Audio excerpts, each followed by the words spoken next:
It's late spring in Vanderhoof, British Columbia. School is winding down. The weather is getting warmer and camping season has begun. People are waking up from the winter hibernation and getting set to enjoy a beautiful summer ahead.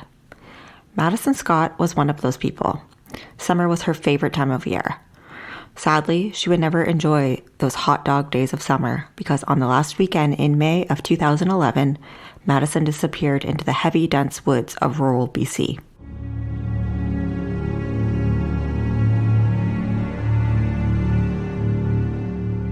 If you are from the West Coast or are around Madison's age, you probably have heard about this highly publicized missing persons case, which is still ongoing today, just over 10 years later.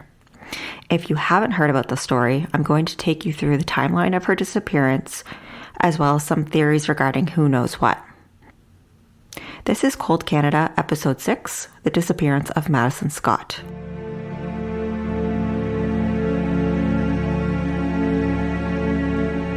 First, I want to take a second to briefly describe Vanderhoof and surrounding area to paint a picture of where we're talking about. The city of Vanderhoof is located about 60 kilometers west of Prince George, basically sitting smack dab in the middle of the province of British Columbia. It is surrounded by rural areas dense with forest, large lakes, and trails to nowhere. The city itself houses about 10,000 people, but a short drive will bring you out into a quaint, quiet areas disconnected from the world. On the outskirts, you can find many popular camping areas, beautiful lakes that go on for miles, and tons of amazing hiking trails. So you can see, for someone who loves the outdoors, this is the perfect place. Madison Scott was one of those people. 20-year-old Madison was what you would consider an outdoorsy type. She loved dirt biking and any type of water sport. Her true passion was photography. Her photos can still be viewed on social media and the website created by her parents. She's described as 5'4", 170 pounds with ginger-colored hair and drove an early 90s model white Ford F-150 pickup truck. She wasn't a huge partier. She preferred to keep it low-key and hang out with her family and close friends. She grew up with her younger sister Georgia and older brother Ben. The evening before the day she went missing, she was supposed to hang out with her cousin Cara. We'll get into the events leading up to the disappearance in just a moment. On the evening of Friday, May 27, 2011, Madison and her friend Jordan Bolduc, aka Jordy, set off to a party at Hogsback Lake, approximately 25 kilometers from the city. They left in the early evening in Madison's truck, toting along a tent and their camping gear. When they got to the campsite and started to unload everything out of the vehicle, they realized the tent poles were missing. Since they weren't too far from home and needed a tent to sleep in, they headed back to Madison's house to grab the poles. They got to Madison's home around 9:30 p.m. that evening. This was the last time her parents saw her again.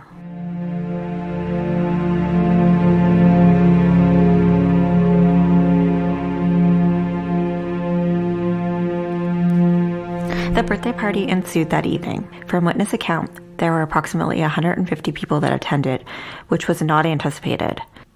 Madison's friends that were there said there was a lot of people who showed up that were not their friends and described them as rowdy.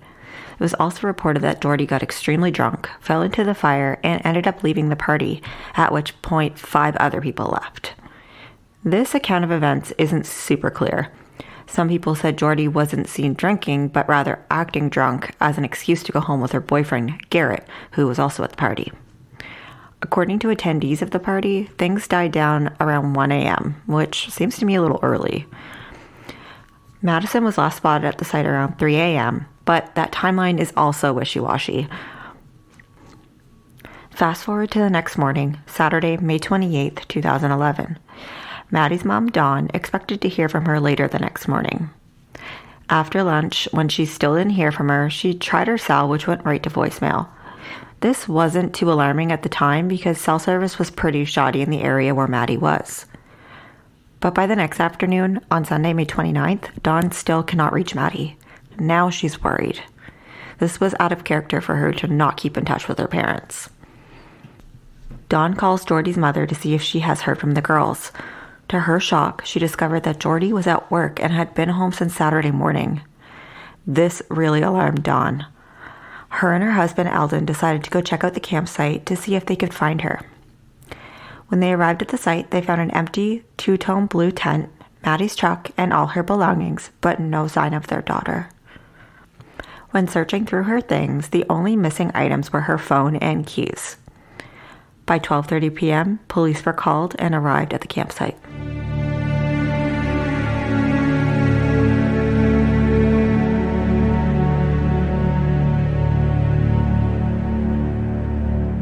The police didn't find much. All Maddie's belongings were in the tent. There was a cooler at the site with a bottle of wine and a six-pack of beer inside.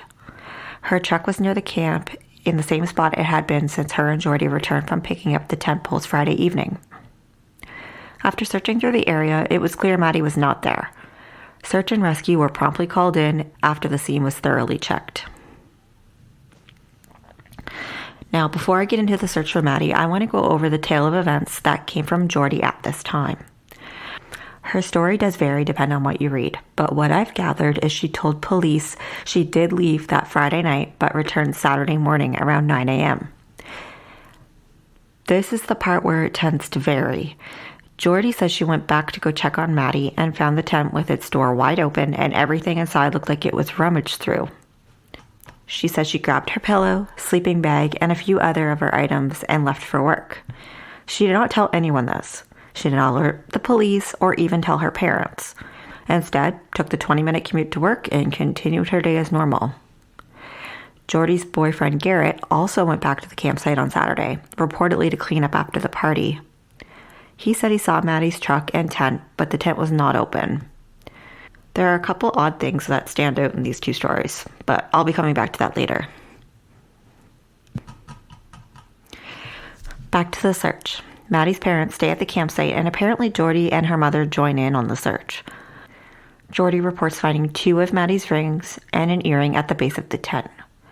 At first glance, they thought this was odd, maybe a sign of a struggle, but Dawn confirmed it wasn't unusual for Maddie to just throw her jewelry wherever when she was done wearing it. Since nothing was coming out of the surrounding search, they had to go deeper.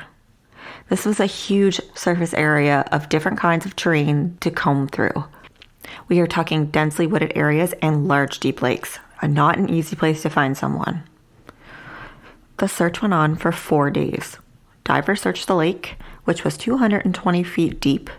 Boats with sonar drove around every square inch of the body of water, hoping to pick up some clue. The air crew was in the sky searching the wooded areas, and even cadaver dogs were brought up from the States to help.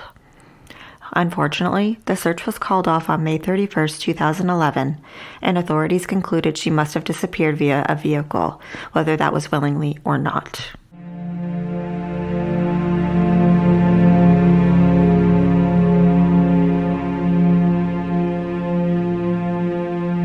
This was not the end of the search for Maddie, though. The very next day, a group of hundreds of community volunteers kept combing through the area in hope of finding something. Boats, ATVs, and grid searches were used to examine the entire surrounding area. Also in this desperate time, the Scott family offered a $15,000 reward on June 21st for information on the whereabouts of their daughter. By the end of June, there were posters plastered along every street in neighboring towns. When the reward money amount didn't work, they raised the reward to $25,000 in September. In recent times, it had been raised to $50,000 and remains at that point now. So what about all those people who were at the party that night? Well, every one of them were identified, interviewed, polygraphed, and ruled out. There were a couple of people of interest to police who thought they knew more than they originally told them. The odd thing about the story that stood out to me and a lot of other people was the relationship between Maddie and Jordy.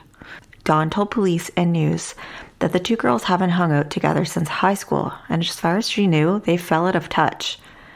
So, if this was the case, why would Maddie ditch her cousin for a girl she never even hangs out with anymore? Why was she invited to the party in the first place? She didn't party, and the people who were there reported they'd barely even seen her. She spent most of the evening in her tent texting with her mom. This was also speculatively confirmed by the alcohol that was left over in the cooler. It was barely touched, which would suggest she didn't drink and therefore was not intoxicated, which contradicts Jordy's story of them sharing a bottle of wine. As a result of the investigation, there was blood found on Jordy's sleeping bag. She explained it away by saying that was last used in high school and had blisters which bled while she was asleep. It was never revealed if this blood was analyzed or if the story checked out. Jordy also told police she offered Maddie to go with her and Garrett when she was leaving, but Maddie declined. This raises another question of why invite Maddie to go to the party if she just wanted to leave with her boyfriend. Also, why did Jordy come back the next morning for her pillow and sleeping bag before she went to work? The campsite was in the opposite direction from her work, so she went out of her way to get these things that she didn't need. It was reported by Jordy's mother that the pillow and sleeping bag were stuffed in the washer as soon as Jordy got home. Apparently they were dirty from camping. Even though Jordy didn't even stay at the campsite, used the pillow or sleeping bag and didn't care to wash the sleeping bag before considering there was blood on it since high school. The blood that was found on the sleeping bag was found after it was washed, so that could explain why it wasn't analyzed or talked about anymore in the news. To further this, Maddie could have easily dropped them at her house when she was headed home on Saturday. This whole account just seems really strange. But I digress. I do want to go into two other suspects that police had.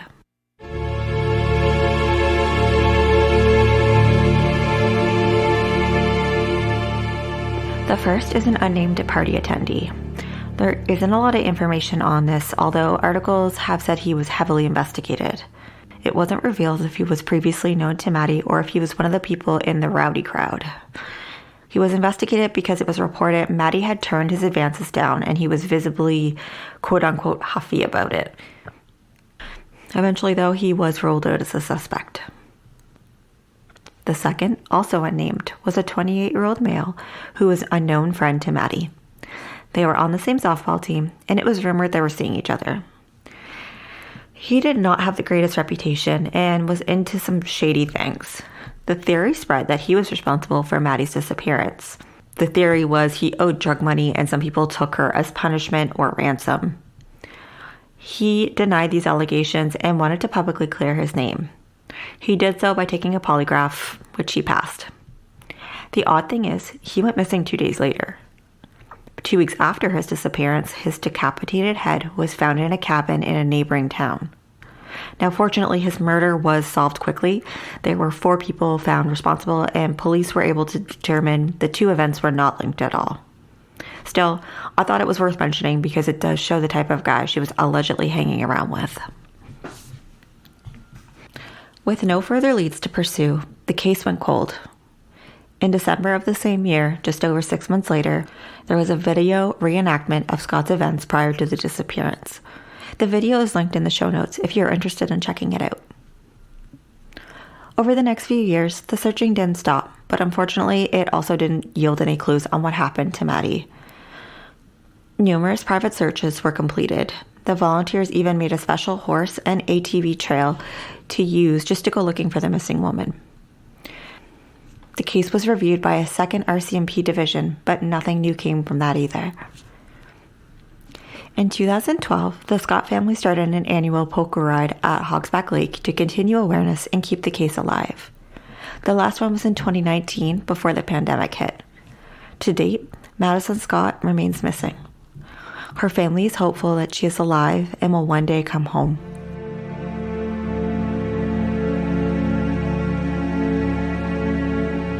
There were a few theories that came to fruition over the past 10 years. One of these included her being a victim of the Highway of Tears. If you aren't familiar with these cases, basically there's a stretch of road between Prince George and Prince Rupert marked as Highway 16, which has been deemed one of the most dangerous roads in Canada. Over 80 plus Indigenous women have gone missing or have been murdered along the stretch, dating back to 1970. Vanderhoof is a more upscale neighborhood along this highway. Madison disappeared approximately 10 miles or 20 kilometers from the highway itself. The RCMP have an ongoing project called EPANA, which is a task force set up to investigate these crimes. It was confirmed that Maddie is not a part of the EPANA investigation. There is good reason for this. It would have taken quite a long hike to make it to the highway itself through extremely dense woods and nothing to indicate she was on her way there. The family was actually upset about this theory. They never wanted to think of her as a victim.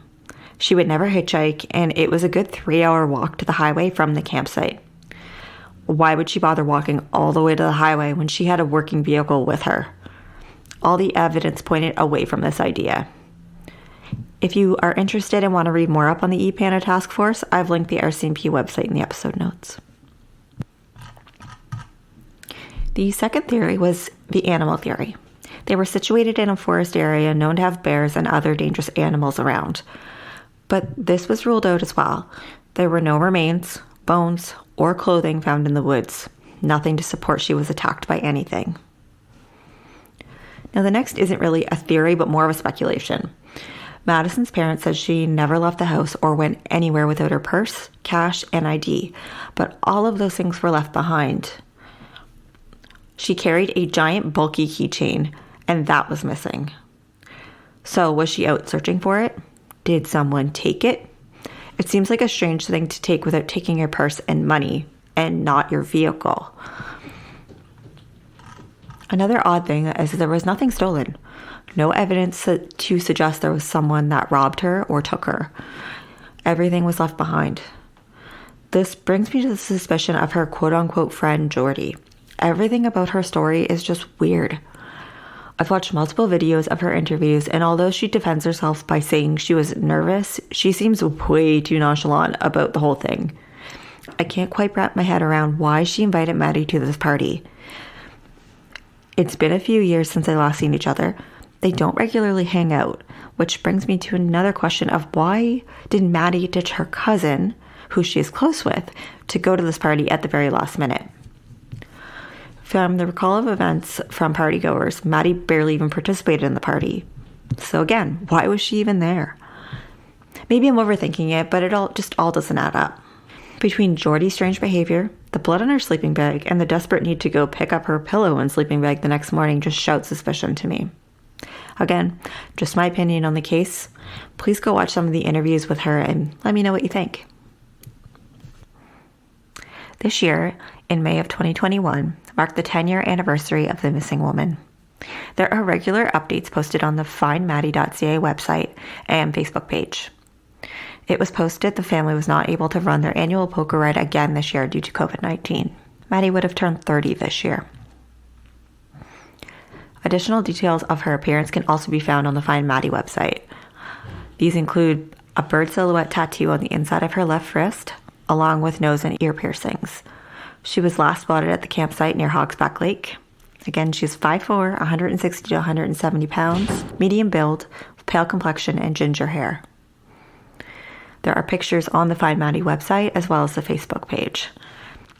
If you have any information on the disappearance of this woman or any information on her whereabouts, the Vanderhoof RCMP asks people with information to call them at 250-567-2222. People who wish to remain anonymous can call Crime Stoppers at 1-800-222-8477 or leave a message on solvecrime.ca.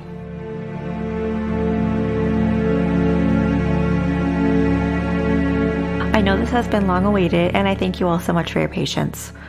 I will hopefully be back later this month for another episode. For updates, go follow me on Instagram and Facebook. Just search Cold Canada Unsolved Murder or click the link in the episode notes.